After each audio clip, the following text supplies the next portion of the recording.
News 18 पूरे भारत से लगातार कोरोना वायरस से जुड़ी खबरें आप तक पहुंचा रहा है। देश में 21 दिन का लॉकडाउन है। आप भी नियमों का पालन करें और अपने घर पर सुरक्षित रहें। न्यूज 18 इंडिया हर घंटे कोरोना बुलेटिन भी आप तक पहुंचा रहा है, इसलिए लगातार आप न्यूज 18 देखते रहिए। लॉकडाउन के दौरान देश में 10 करोड़ लोग रोज न्यूज 18 देख रहे हैं। न्यूज 18 पर भरोसा करने के लिए हम अपने करोड़ों दर्शकों का धन्यवाद भी देते हैं। साथ ही इस मुश्किल घड़ी में अपने उन reporter, video journalist, design team और सपोर्ट स्टाफ के हौसले और जज्बे को भी सलाम करते हैं, जो देश के चप्पे चप्पे से सीधे आप तक खबर पहुंचा रहे हैं। आइए सबसे पहले बात करेंगे केंद्र सरकार के आदेश की। केंद्र सरकार ने सभी राज्यों को लॉकडाउन सख्ती से पालन करवाने का आदेश जारी कर दिया है। केंद्र ने राज्यों को हाईवे पर आवाजाही रोकने के भी आदेश दिए और साथ ही केंद्र ने कहा है कि राज्य अपनी सीमाओं को सील करे और सिर्फ जरूरी सामान की आवाजाही के लिए ही उसे खोला जाए। तो ये सख्त आदेश केंद्र सरकार की तरफ से। विक्रांत यादव इस वक्त हमारे सहयोगी लाइव हमारे साथ जुड़ गए हैं। विक्रांत, केंद्र सरकार ने क्या आदेश दिया है? देखिए, बेहद ही सख्त आदेश केंद्र सरकार की तरफ से राज्य सरकारों को दिया गया है और बाकायदा राज्यों के सभी जितने भी जिला राज्यों के पुलिस अधिकारी हैं उनको और जिला प्रशासन के अधिकारियों को साफ निर्देश दिया गया है कि पिछले 2-3 दिनों में जो घटनाएं देखने में आई हैं, जिस तरीके से लॉकडाउन के कुछ उल्लंघन हुए, कुछ ऐसे मजदूर जो दिहाड़ी मजदूर अपने घरों की तरफ लौट गए थे, उसे पूरी तरीके से केंद्र सरकार ने गलत बताया और ये कहा है कि राज्य सरकारें और जिला प्रशासन इस तरह की घटनाओं को रोकने में पूरी तरीके से अपनी मेहनत करें। हालांकि ऐसी कम ही घटनाएं आई हैं, लेकिन इनको पूरी तरीके से अभी रोका जाए, क्योंकि अगर ऐसा हुआ और ये लोग लॉकडाउन का उल्लंघन करते हैं तो फिर लॉकडाउन का जो उद्देश्य है वो कहीं ना कहीं पीछे रह जाएगा। 2-3 चीजें साफ साफ कहा है गृह मंत्रालय ने कि एक तो जितने भी लोगों ने लॉकडाउन का उल्लंघन किया है उनको सरकारी क्वारंटाइन सुविधा सेंटर में रखा जाए। अगर वो अपने घर के आसपास पहुंच गए हैं तो उन सभी को सरकारी क्वारंटाइन में रखा जाए, उसके बाद ही वो अपने घर जा सकेंगे। दूसरा ये कहा गया है कि लॉकडाउन की अवधि के दौरान किसी भी मजदूर या पैरामेडिकल स्टाफ या कोई इमरजेंसी क्षेत्र से जुड़ा हुआ जो आदमी है उससे किराए पर के लिए दबाव ना बनाया जाए। उसको उसके मकान मालिक अगर किराए के लिए दबाव बनाते हैं तो उस पर कार्रवाई की जाएगी। इसके अलावा जिले के एसपी और डीएम को कहा गया है कि आप अपने अपने जिलों की सीमाओं को पूरी तरीके से सील रखें और ये सुनिश्चित करें कि जो लोग लॉकडाउन का उल्लंघन करके आए हैं वो पूरी तरीके से क्वारंटाइन अवधि 14 दिन की पूरी करें, उसके बाद ही अपने घर में जाएंगे।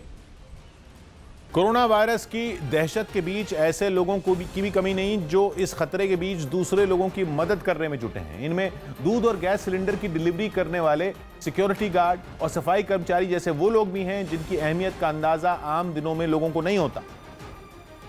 लेकिन लॉकडाउन लागू होने के बाद से ऐसे लोग घरों में जरूरत का सामान पूरी सावधानी के साथ पहुंचा रहे हैं। इन्हीं में एक हैं दिल्ली के भूपेंद्र सिंह, जो दूध के पैकेट तक को सैनिटाइज करना नहीं भूलते। इस तरीके से दूध देने से पहले भूपेंद्र जो है पूरे इस तरीके से दूध का जो पैकेट है उस पैकेट को इस तरीके से सैनिटाइज करते हैं। उनसे कहता हूँ कि आप भी इसको धो लीजिए अच्छी तरह, वॉशिंग से। वहीं सड़कों और गलियों में गंदगी न रहे, इस जिम्मेदारी का एहसास तमाम सफाई कर्मचारियों को भी है, जिनमें कईयों ने तो कोरोना वायरस की दहशत फैलने के बाद एक दिन की भी छुट्टी नहीं ली। जब कोरोना की चल रहा है इतना सब, आप तब भी ड्यूटी कर रहे हैं। हमने छुट्टी ना करी बिल्कुल भी। वाले नहीं कहते घर में बैठ जाओ मत जाओ। नहीं, बहू तो कहती है। मैंने कहा कि मैंने बैठ जाएंगे घर में तो मैं क्या खाएंगे। दिल्ली और एनसीआर की हाउसिंग सोसाइटियों के सिक्योरिटी गार्ड भी लॉकडाउन के बाद अपनी परवाह किए बिना लगातार ड्यूटी पर मुस्तैद दिखे। किसी को बाहर नहीं जाने दे रहे हैं, अंदर वालों को जिनको इमरजेंसी है, दवाई लेनी है, बहुत जरूरी है, वही बाहर जा रहे हैं। ट्रैवल का किस तरह से करते हैं? यहीं रुकते हैं क्या? यहीं रुकते हैं सर, घर नहीं जाते, यहीं रुकते हैं। दिल्ली ही नहीं बल्कि बिहार के मुजफ्फरपुर तक ऐसे लोगों की कमी नहीं है जो सुबह से शाम तक इसलिए अपने घरों से बाहर हैं ताकि दूसरे लोग घर के अंदर सुरक्षित रह सकें। सर, जब अगर नहीं बांटेंगे तो लोग भूखे मर जाएंगे। यूपी सरकार की मदद मांगने पर हरियाणा सरकार ने 1000 बसें दिल्ली ऊपर बॉर्डर पर भेज दी हैं। हरियाणा रोडवेज की ये बसें आनंद विहार, गाजियाबाद और दूसरी जगहों से यूपी जाने वाले लोगों को लेकर जाएंगी। मोहित मल्होत्रा हमारे सहयोगी जुड़ गए हैं। मोहित, 1000 बसें भेजी हैं यूपी सरकार की डिमांड पर, क्या और भी डिमांड की गई है, इसकी कोई जानकारी?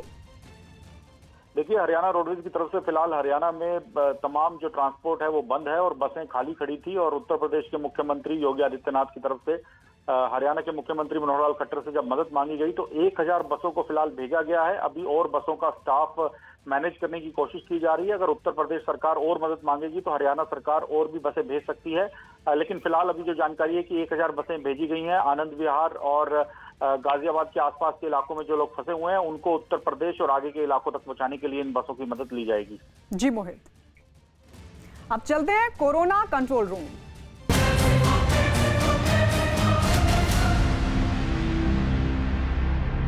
मैं शुभम शर्मा अलीगढ़ से और मेरा सवाल ये है कि कोरोना वायरस के लक्षण क्या हैं? कोरोना के इन्फेक्शन में तेज बुखार, सूखी खांसी और सांस लेने में तकलीफ महसूस होती है और कभी कभी पेट में बेचैनी और डायरिया भी हो सकती है। मेरा नाम इमदाद खान है और मैं सऊदी अरब दम्माम से हूँ। मेरा सवाल ये है कि कोरोना के सिम्टम्स शरीर में कब तक उभर कर सामने आते हैं? आमतौर पे जिस दिन उस आदमी का या उस व्यक्ति का एक्सपोजर होता है उसके 6वें से 8वें दिन के आसपास इसके लक्षण आते हैं। मेरा नाम सानिध्य पांडे है, मैं हैदराबाद से बात कर रहा हूँ।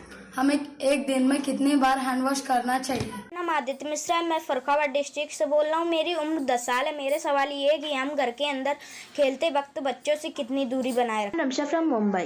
मुझे आपसे क्वेश्चन करना है, जो डिजीज़ कोरोना वायरस या फिर कोविड-19 जो कि इंडिया में एंटर कर चुका है, इससे सेफ रहने के लिए हमें क्या एक्टिविटीज़ करनी चाहिए, क्या प्रिकॉशंस करने चाहिए? नाम आशीष कुमार है, मेरी एज 25 साल है, मेरा गाँव बदान है। मेरा एक सवाल है कि मुझे कोरोना से बचने के लिए कितनी भीड़ से बातचीत करना चाहिए? कोरोना चूँकि ज़्यादातर जो इन्फेक्शन होता है, ट्रांसमिशन होता है, वो ड्रॉपलेट से, सांस लेने से होता है। तो जहाँ जहाँ पे वो जिस व्यक्ति को कोरोना का लक्षण है वो तो पहले मास्क बांध ले खुद से, या अगर खांसी और छींक आती है तो किसी रुमाल में करे और रुमाल को सही जगह पे उसको फेंके जहाँ पे बंद डिब्बे में, जिसको बाद में डिसइंफेक्ट किया जा सके। दूसरा ये है कि जहाँ पे वो कोई भी दरवाज़ा, खिड़की या इस तरह की चीज़ छूता है, क्योंकि वो जब छींकेगा, खांसेगा तो उसके हाथ पे भी वायरस चले जाते हैं, तो उन जगहों को भी आपको साफ़ करना पड़ेगा हाइपोक्लोराइड से, या तो जो हैंड रब है 70% एल्कोहल, उससे कर सकते हैं। मैं अमन यादव, उम्र 30 साल, फिरोजाबाद उत्तर प्रदेश से। मेरा एक सवाल है, हम मार्केट से बाहर से कोई भी सामान लेकर आते हैं तो वो हमें कैसे इस्तेमाल करना है? ज़्यादातर राशन तो गर्म किया जाता है, उबाला जाता है, तो गर्मी से तो वायरस ऐसे भी मर जाते हैं।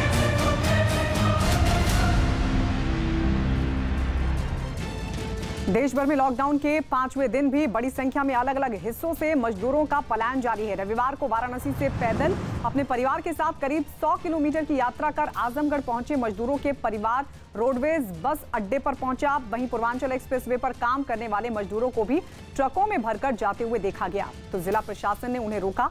सभी को रोडवेज बस अड्डे पर लाया गया, जहां उनको खाने पीने और मेडिकल चेकअप के बाद लखनऊ रवाना करने का बंदोबस्त दिया। कोरोना वायरस के बढ़ते मामलों से निपटने के लिए रूस की राजधानी मॉस्को में खास तरह के सीसीटीवी कैमरों की मदद ली जा रही है। रूस में कोरोना वायरस के अब तक करीब 850 मामले सामने आ चुके हैं, जिसके बाद वहां क्वारंटीन किए गए लोगों की निगरानी और कड़ी कर दी गई। इसके लिए वहां सीसीटीवी कैमरों का भी सहारा लिया जा रहा है। आर्टिफिशियल इंटेलिजेंस से लैस ये कैमरे एक खास सर्वर से जुड़े हैं, जिसमें क्वारंटीन किए गए लोगों की जानकारियां दर्ज हैं। ऐसे में अगर कोई नियम तोड़कर बाहर घूमने निकलता है तो ये कैमरे उसे पहचान कर अलर्ट भेज देते हैं। Ошибка на 15 миллионов человек. Это точность, которая как бы мы... हालांकि कुछ संगठनों ने निगरानी के इस तरीके पर ऐतराज भी जताया। против политических оппонентов или против людей, которым... रूस में कोरोना वायरस की वजह से क्वारंटीन किए गए लोगों के लिए नियम काफी सख्त हैं और बाहर निकलने पर उन्हें कड़ी सजा भी